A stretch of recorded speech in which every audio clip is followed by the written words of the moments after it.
feels good. I feel all right. I don't feel that great.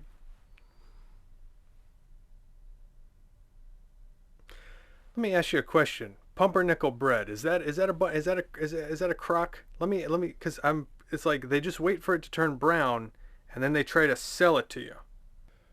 A children's book about disobeying by Joy Berry.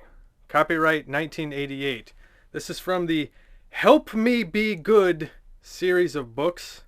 A bunch of people worked on the artwork, including someone named Bartholomew.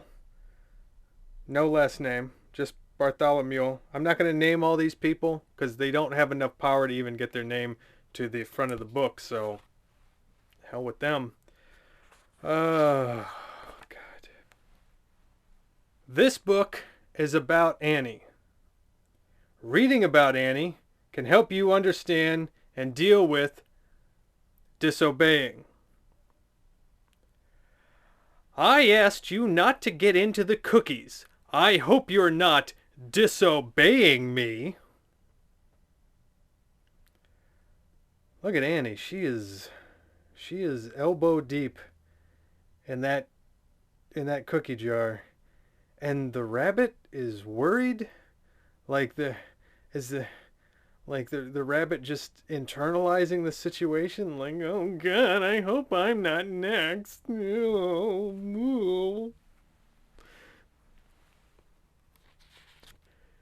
You are disobeying when you do not do what you have been told to do. When you do not do. See, sometimes you do, and sometimes you not do, but when you do not do what you've been told to do, that's disobeying. If you eat a cookie now, you won't want to eat your dinner. Sigh. How about just a nibble? That's the way the rabbit talks. That's my rabbit voice. I have decided that's how the rabbit's going to talk. She's got a cookie stuffed in her bosom, her child cleavage. Yeah, that don't sound like a good word or phrase. Or I think it's hyphenated. Child cleavage. I think it's one word. Your parents tell you what to do because they do not want you to hurt yourself or others.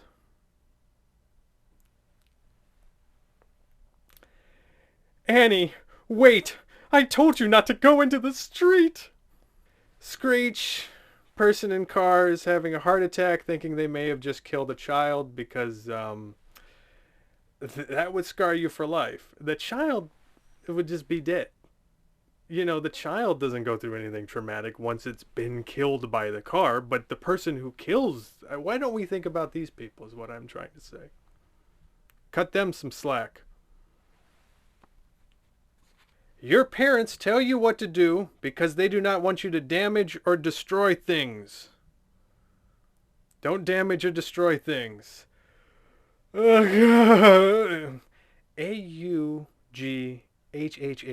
It's a sound effect. I told you not to play so roughly with your things. I hope she doesn't want to play with me. Gulp. This got dark. Like, that rabbit in that first sort of scene, it had a look of fear on it. Maybe we're not seeing things chronologically. Maybe this is like a Quentin Tarantino way of telling this sort of story.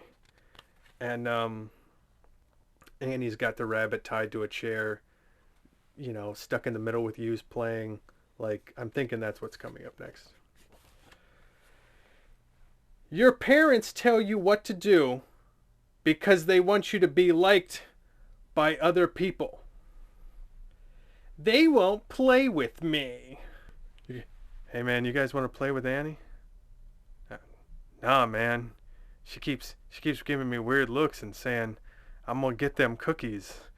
And then she rolls up her sleeve and I don't know what that means.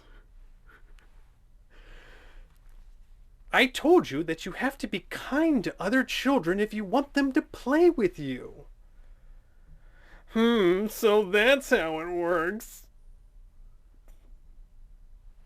I haven't decided if I like this rabbit or not. Your parents tell you what to do because they want you to be fair. I asked you to pick up your toys. It isn't fair for you to play with the toys and then leave them for someone else to pick up. Think about all that. Sometimes you might wonder why parents get to tell their children what to do. Why do mom and dad get to boss me around? Why can't I be my own boss? Yeah, why? Just because they're... Oh, it says bigger. I thought I saw a different word that looked like that word but one letter off, and I thought for a second we were dealing with a Waitheth Webbit. But it says bigger. Parents tell their children what to do because they have lived longer and have learned more than children.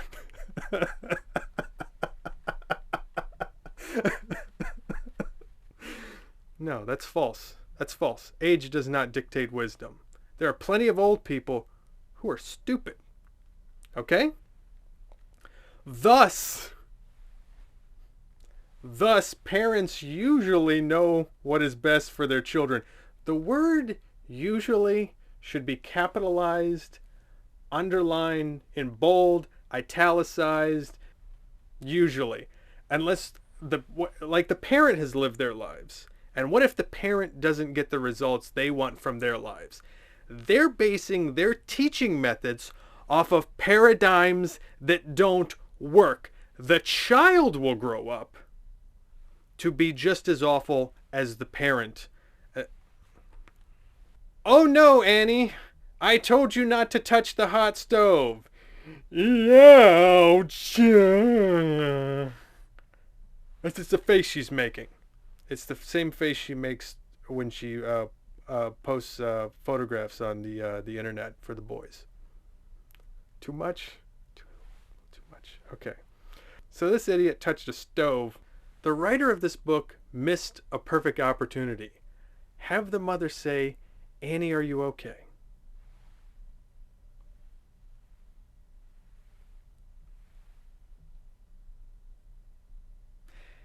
Annie, are you okay? Are you okay, Annie? Cause you've been hit by, you've been struck by a smooth coming up.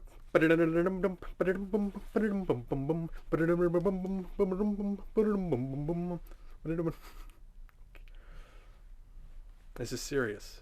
Children have been injured. Parents tell their children what to do because they are responsible for their children. Ideally. Sometimes parents need to punish their children for disobeying. The purpose of punishment is to make children feel bad about disobeying so they will not disobey again. I wish Dad hadn't taken my bike away just because I was riding in the street. When I get it back, I won't ride in the street because I don't want to have it taken away again. But, you know, it's not because I learned anything or I have a sense of like self-preservation or understand danger or any junk like that. I just don't want my bike taken away. Parents are so stupid. My God. And she crammed a paintbrush in her ear. So in order to talk about punishment, I thought this is a kinky sex collar. It's for kinky sex. People wear this when they have kinky sex. It's not really my thing. I'm more of a meat and potatoes kind of sex guy. You know, assuming those meats and potatoes are wet genitals applying friction to one another. That's all it. All right. All right, so I suppose I will be both the submissive and the dominant figure in this, and we're going to administer some punishment. See what we got here. Ow! Ah! Pineapple! You can avoid... I can't keep going because I can kind of see myself out of the corner of my eye in the monitor.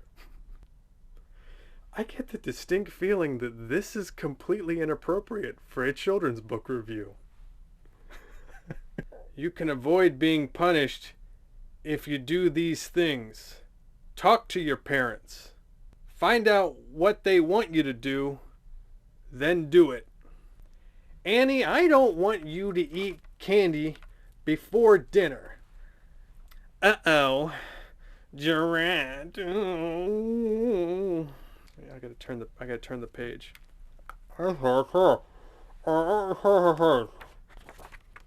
Oh. Sometimes you might not agree with your parents. Tell them how you feel. They might change their minds. No, they won't. All right. No one cares about your feelings. Do you have children? Do you care about their feelings? Your instinct is to say yes.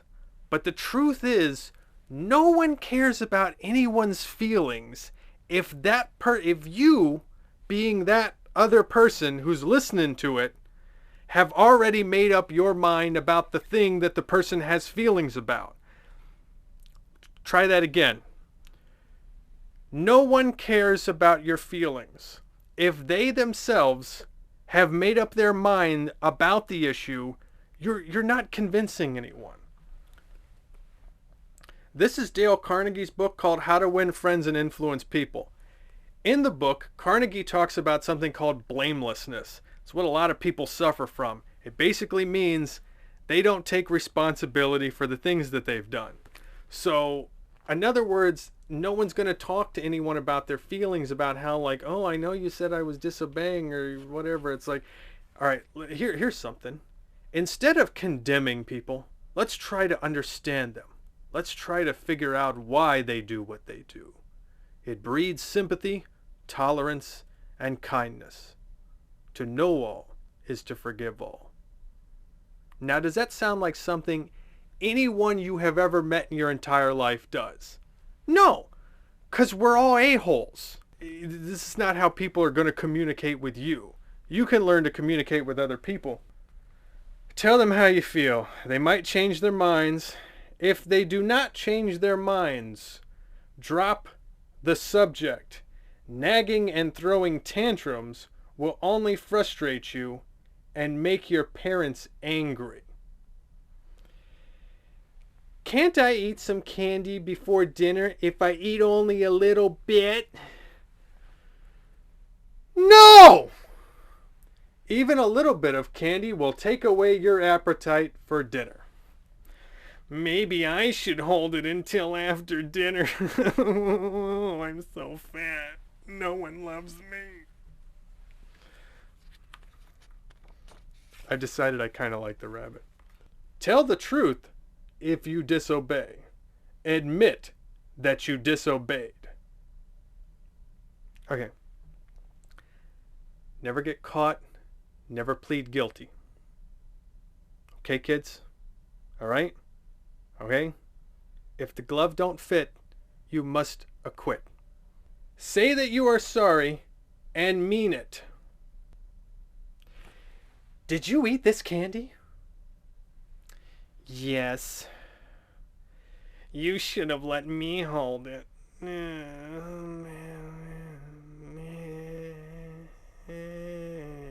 Look how large that child is. Why did they draw the child so large? Accept your punishment if you disobey.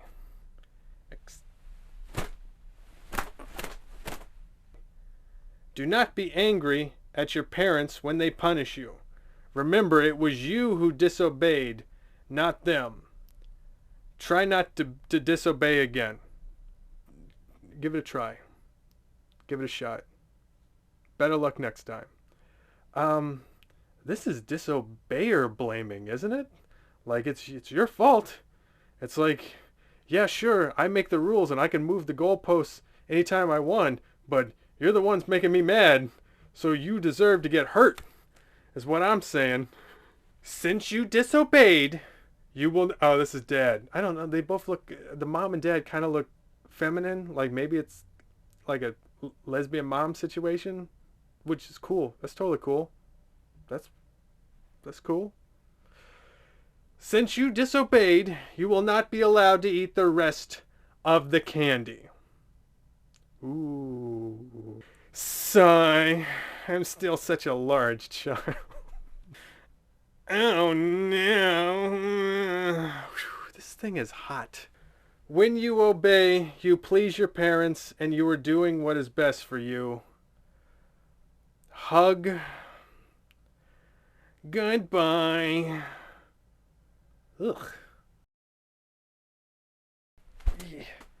Yeah. Eh.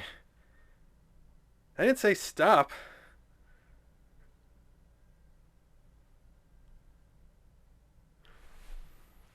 You like my work? You want to see more of it? Please visit JARHUMOR.com. Believe it or not, I'm a cartoonist. Like, I draw stuff. I got like comics that you can check out and artwork that I do for t-shirts and that. So go check that out, JARHUMOR.com. And don't forget to leave a comment and like, and if you haven't subscribed, you could do all that type of stuff. Or else.